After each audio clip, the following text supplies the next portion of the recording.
So fall is just around the corner, and when it starts to get colder outside, I like nothing better than to cozy on up with a warm bowl of soup or chowder.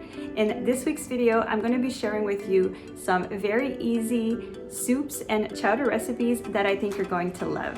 Now, before we get started with this video, take a moment and let me know in the comments down below what your favorite fall recipe is.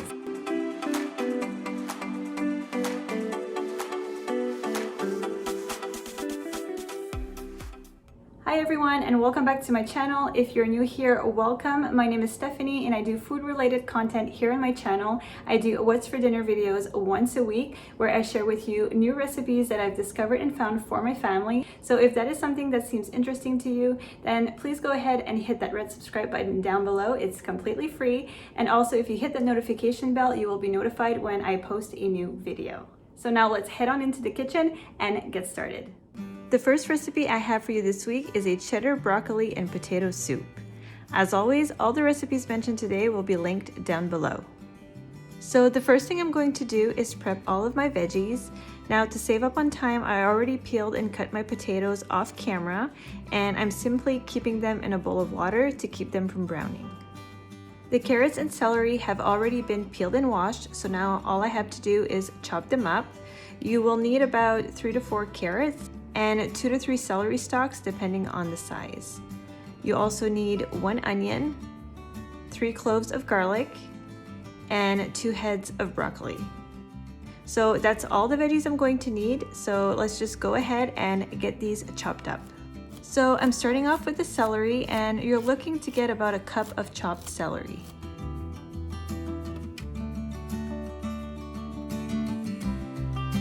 Now for the carrots, the recipe calls for 1 1/3 of a cup of chopped carrots.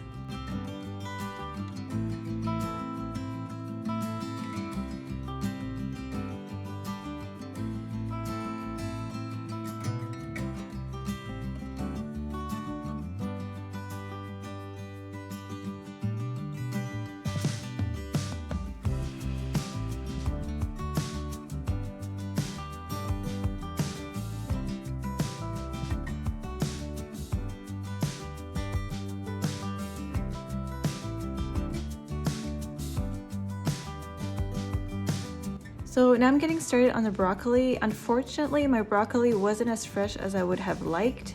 I did grocery pickup and they used to be really good at picking out the fruits and vegetables, but lately I've just been pretty disappointed. So I had to use this up as quickly as possible. So now I'm just cutting the florets into smaller pieces and I'm trimming off the parts that have turned yellow.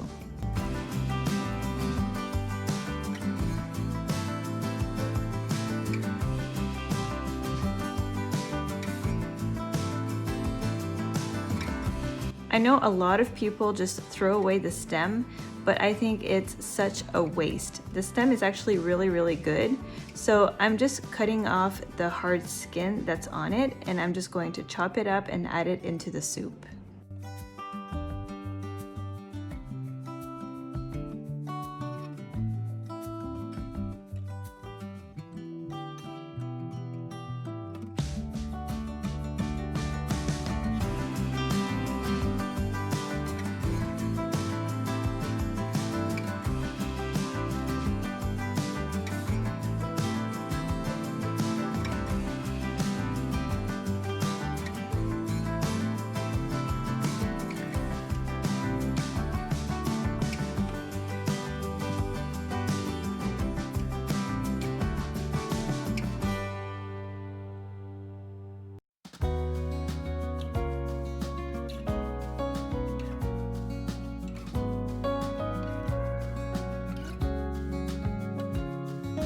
So now in a large pot, I've melted about 2 tablespoons of butter, and I'm adding in my celery, carrots, and onions.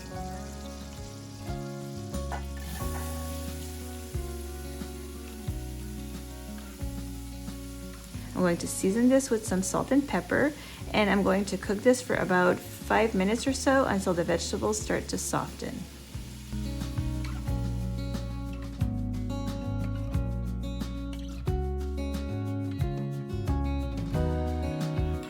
And now I'm adding my garlic and I'm going to cook this for a few more seconds. And I just love the smell of garlic when it's cooking. It smells so good.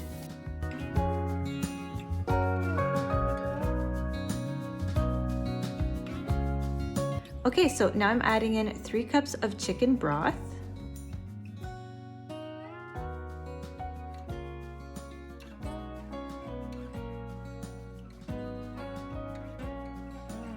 In goes the potatoes, and I'm also going to add in a 1/4 teaspoon of thyme.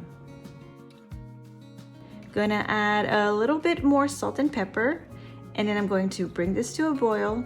I'm gonna cover it and let it cook for about 10 to 15 minutes.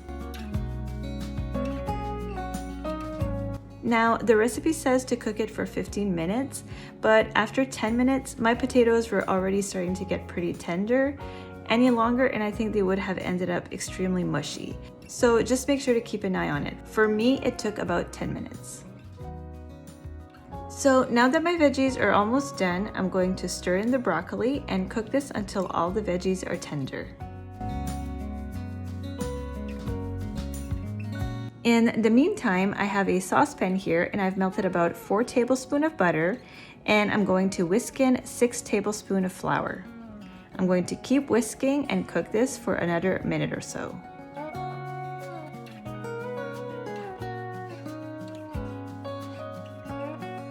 Now I'm going to gradually add in 3 cups of milk, and you want to make sure that you continuously keep whisking so that it doesn't stick.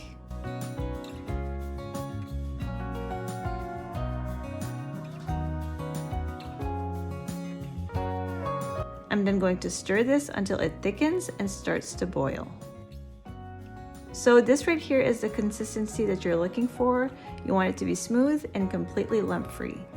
So now I'm going to add in 1/2 cup of whipping cream, which is also called heavy cream, and then I'm going to stir it well and remove it from the heat. My veggies are tender, so this is the time to add in my mixture.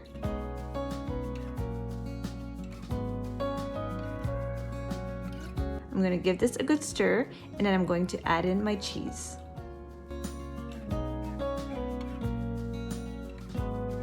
So here I'm adding 1/3 cup of Parmesan cheese, and I didn't show it on camera, but I did end up adding another 1/3 cup later on. I just felt it needed a little bit more. And then I'm also adding 2 cups of cheddar cheese. Now, unfortunately, I only had marble, so that's what I'm using, but I think it probably would have tasted even better if I had used a stronger cheddar. It was still really, really good, but I think it would have made a difference. So Alex, who is my 6-year-old, says he wants to taste test this for me. So I'm going to make him a bowl and we will see what he thinks. All right. It's good? Now, you know what I'm gonna try next? What? What's this? Potatoes again? That is potatoes. Oh, I'm gonna try the potato. Okay. Thumbs up? You like it? Did you try something else? A broccoli maybe? Or a carrot? All right. I did not try the carrot yet. Okay. What is this? It's a potato again. No, it's green. Oh, then broccoli. Are you sure? Yeah, it's the stem of a broccoli. Yeah, but is there anything else in it? No, it's just potatoes. There's carrots and broccoli. It's a cheese, potato, and broccoli soup. Can you give me more, please? You want more? Yes, of course. Well, I guess it's a win. And now, high five! Oh, high five. Okay. Let's do a tap. Oh, fist bump. So this was obviously a hit with my son, and I really liked it as well. I love potato soup and I love trying out new recipes. So yeah, this is what we had for dinner tonight. The next recipe I have for you this week is a delicious and easy lasagna soup. I tried a new recipe and I'm excited to share it with you. So I'm gonna start off by chopping up 2 onions, and then I'm going to mince some garlic. There isn't a whole lot of vegetable prep in this recipe, which I do appreciate on those busy days.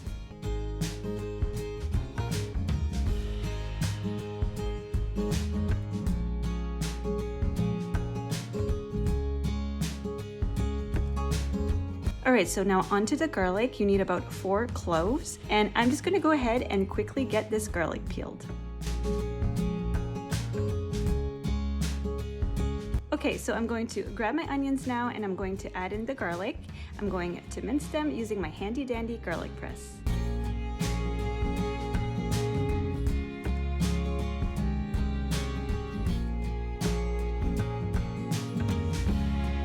All right, veggies are done, so now let's head on over to the stove and get our meat ready. So here I have 1 pound of ground beef, and I'm also going to be adding 1 pound of Italian sausage. I'm just going to crumble this up and then add in the onions and the garlic.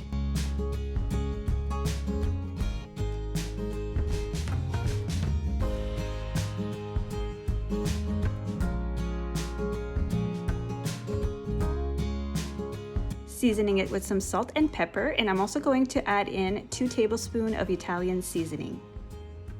Now here is one of the things I will be changing next time. Instead of adding the Italian seasoning to the meat, I'm gonna wait and add it into the sauce. I think it would give it more flavor that way, and I'd probably add in a couple more spices as well. But this was still really good just as is. I'm gonna give this a good stir and let this cook all the way through.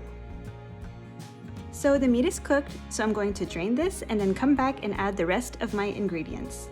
So now I'm adding in 1 small can of tomato paste, and then I'm also going to be adding 2 cans of fire roasted tomatoes.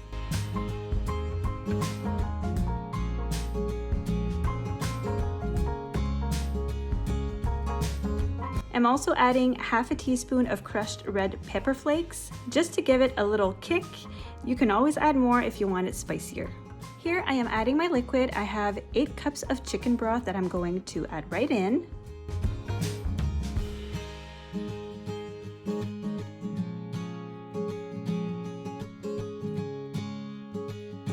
I'm going to give this a good stir, and then I'm going to bring this to a boil before adding in my noodles. I have about 7 noodles here that I've cut into smaller pieces. I'm just going to add that right in and let this simmer until the noodles are cooked.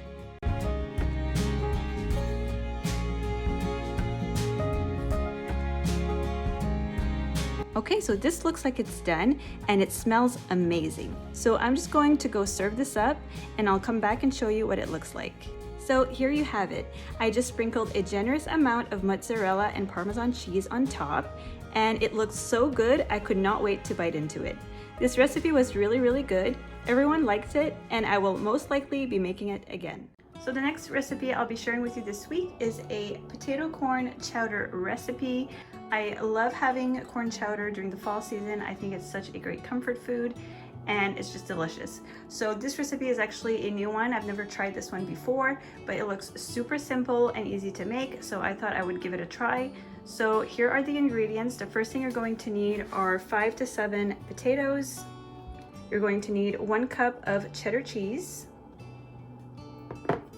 You're going to need 1 tablespoon of onion powder, 6 strips of bacon. I'm going to be cooking this in the oven. 1 can of cream of style corn, 1 can of evaporated milk, and then salt and pepper to taste. So let's go ahead and get started. I'm going to start off by putting my bacon in the oven, and then we're going to peel and dice all of our potatoes. So I've lined my baking dish with some aluminum foil, and I've placed a cooling rack on top. This is the only cooling rack that I have. It's not the best, but it'll have to do. I really need to get a new one. So now I'm just going to go ahead and place my bacon on top, and then I'm going to bake this in the oven for about 20 to 25 minutes. So it all depends on how crispy you like it. I like my bacon pretty crispy, so I'll probably keep it for about 25 minutes. I'll make sure to keep an eye on it.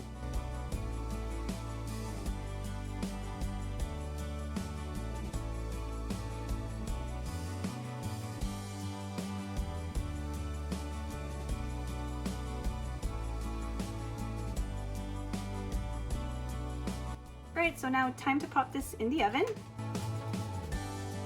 So this bacon is pretty thin, so I'm going to start with 15 minutes and I'll check on it and see if I need to cook it for longer. So I just wanted to share with you this new kitchen tool that I got. I'm in love with it. It's called the Scrap Trap. I got it off of Amazon. This video is not sponsored or anything, nor did they send this to me for review. I just really like it and wanted to share it with you guys. So basically, it's just this little basket where you can throw all of your scrap, all of your potato peels or whatnot, and it comes with this little scratcher. So on one side you have a scraper, and then on the other side you have a little brush, and this is just to slide everything inside. So basically you take it and then it just slides on top of a drawer just like this.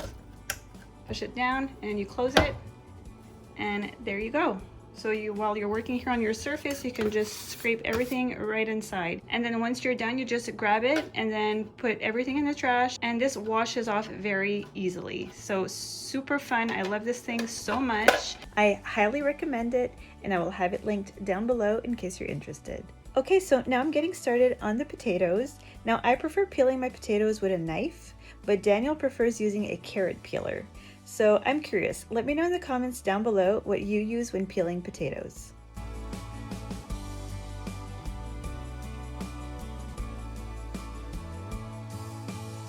Alright, so my potatoes are peeled, so now I'm going to cut them into cubes.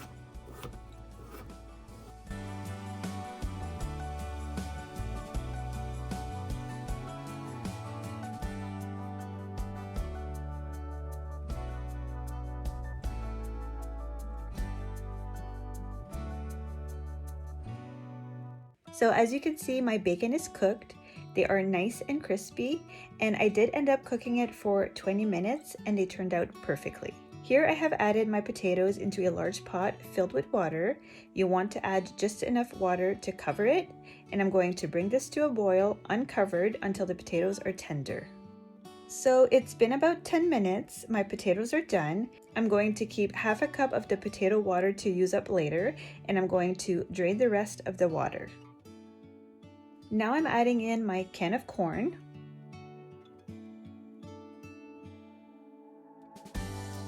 I'm also adding in my milk, the potato water that we had set aside earlier, and then some salt and pepper. You may have noticed that I forgot to add in the onion powder. This is where you would add it. Now this seems to be happening to me a lot lately. I get so distracted by my kids and things happening around in the house, and I forget to add in one of the ingredients.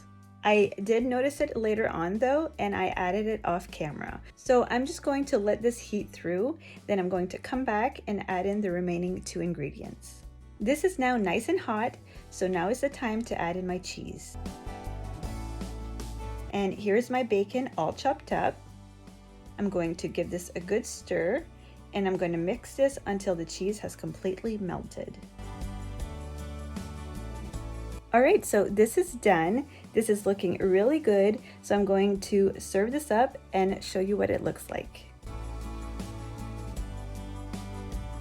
So I just served this with some chopped bacon on top, and I had actually never had corn chowder made with cream of corn before.